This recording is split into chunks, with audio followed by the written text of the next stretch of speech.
Au fur et à mesure que l'on remonte les pâles chemins de la mémoire, l'espace s'ouvre. C'est celui de notre enfance, celui où le ciel était si grand et l'eau si étincelante.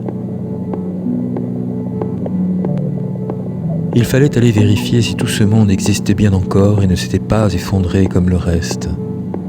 S'assurer que nos parents, nos paysans, faisaient encore les gestes simples de notre subsistance, ceux que les privations nous avaient fait oublier. C'est une sensation confuse, remplie d'images du passé.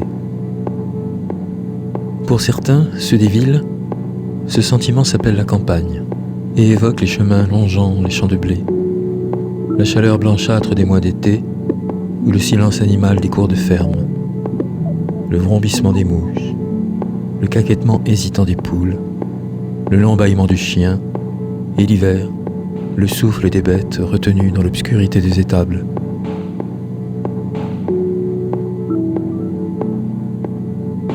Et toutes ces odeurs qui nous reviennent ensuite par surprise, comme des petites musiques familières.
C'est un élan collectif qui a presque l'allure d'un rituel.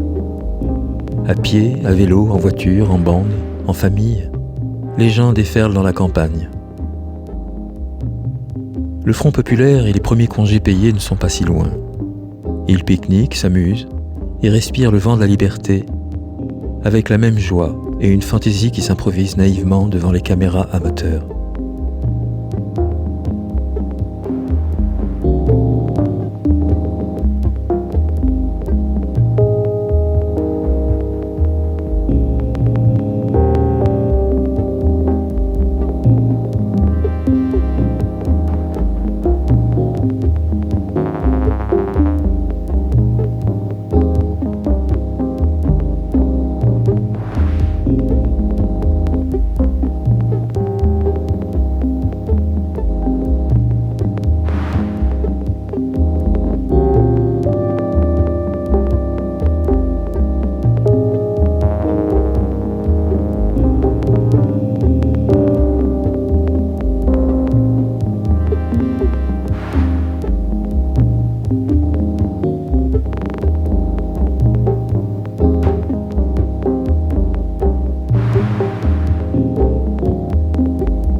c'est comme un songe.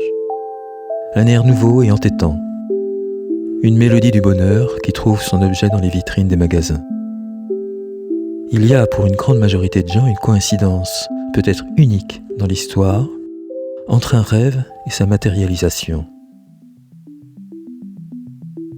Il est possible d'accéder à ce qu'on appelle la modernité et d'en acquérir les instruments dont les noms et les marques frappent l'imagination.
Tout est si nouveau, si enthousiasmant, si difficile encore à réaliser. Est-ce qu'aujourd'hui nous nous souvenons d'avoir relevé à l'époque qu'il y avait ces marques d'apéritifs sur les motos du Tour ?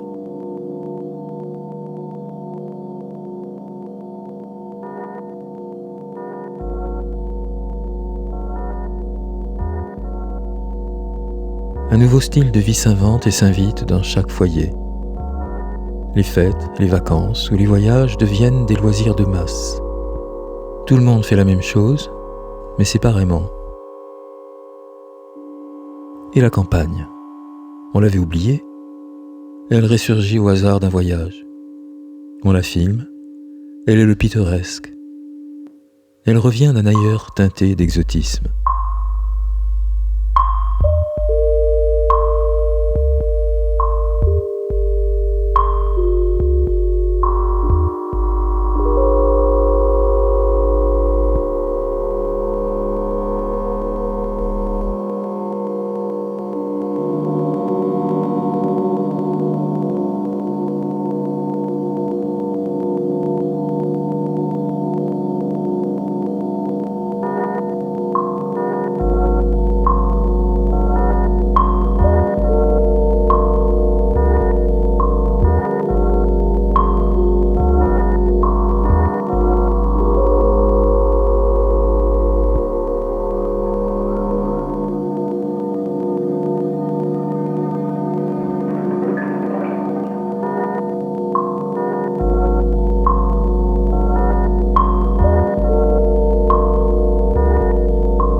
Tout devient exotique, même les traditions.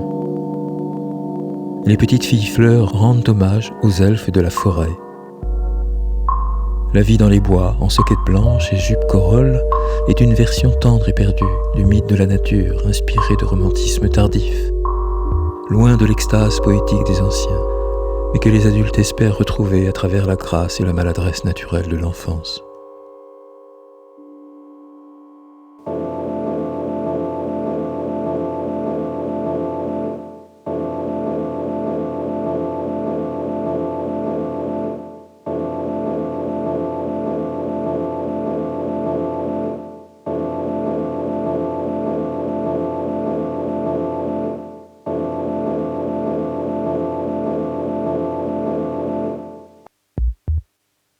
Les paysans eux-mêmes ne sont plus sûrs de leur authenticité. Le vigneron boit typiquement. Les outils de la ferme sont rétro. On fait les foins, les vendanges ou le pain comme autrefois.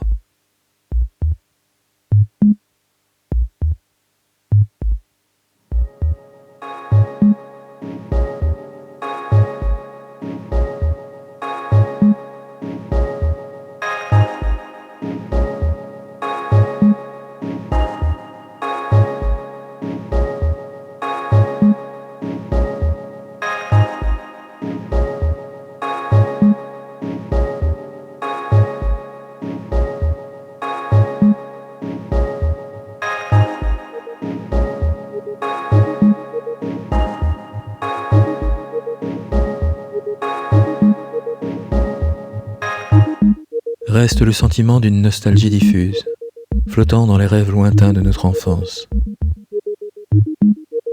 Les petits-enfants qui ont encore au village des grands-parents connaissent le monde endormi des remises, la scie à ruban géante du hangar à bois, les endroits secrets d'un jardin et la proximité extravagante des poules et du taureau.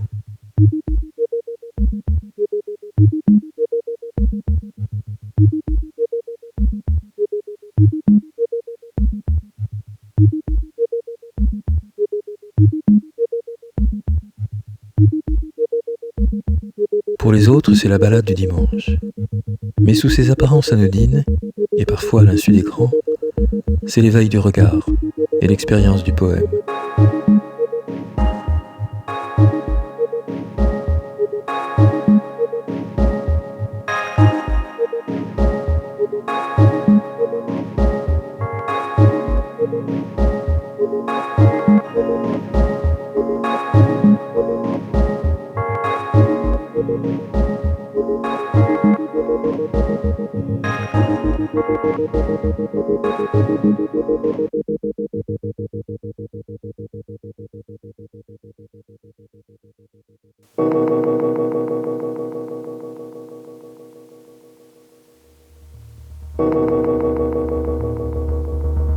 L'idée de la campagne s'est réfugiée dans le sentiment de la nature.